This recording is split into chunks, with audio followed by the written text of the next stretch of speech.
皆さんはこれが何だかわかりますか？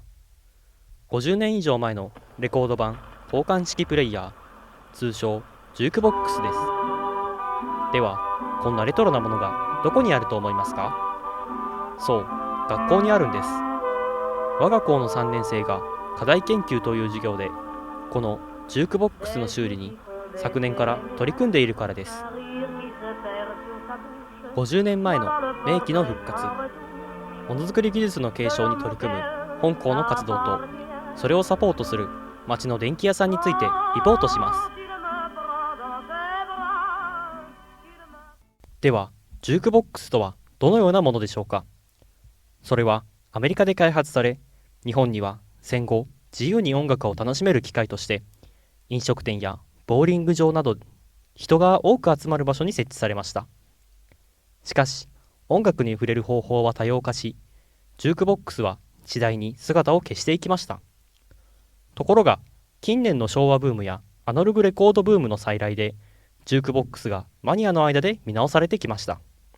今回修理するのは、世界4大ジュークボックスブランドの一つである、アメリカ・アミ社製の JAL200 という約60年前の製品です。閉店した喫茶店から譲り受けたもので、外観は錆に覆われていて、いかにも年季を感じる一品です。それでは、授業風景を眺めてみましょう。この授業では、各自、各グループで興味や関心のあることを決め、1年かけて問題解決に取り組みます。しかし、ジュークボックスの修理に取り組む3年生の誰もが初めて見る機会であり、内部構造はもちろん、使い方すらわからないのです。そこで、ジュークボックスの修理技術を持つ20年前に卒業した先輩に技術指導をお願いし、活動しています。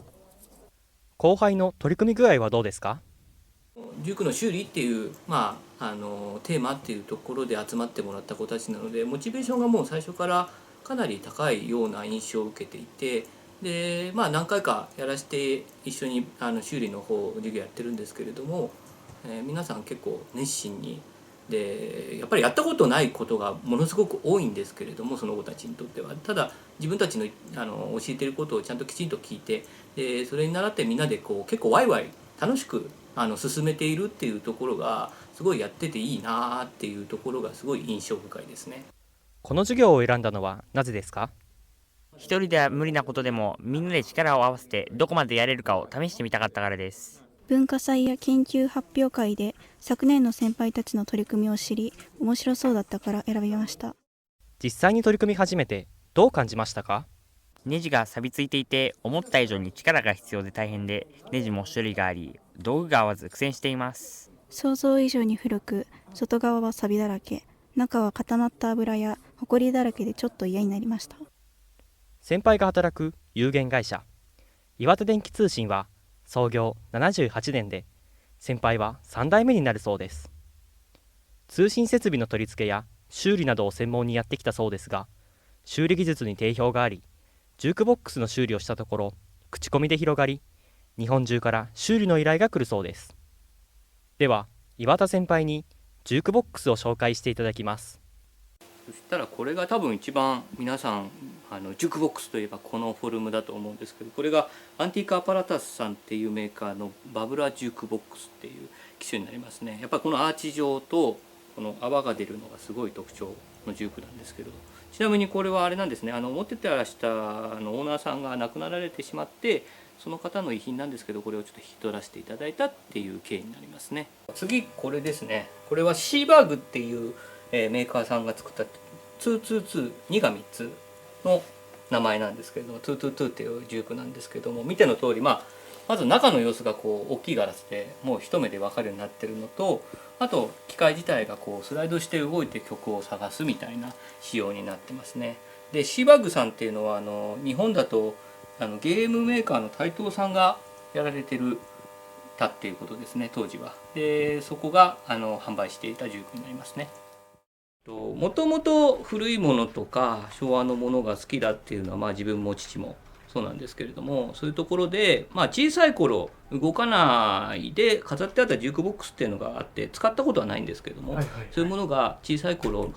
見かけることがあって、今はもうほとんど見かけなくなっってしまったっていうのが多いと思うんですけれども、その記憶がずっと未だに残っていたところに、ま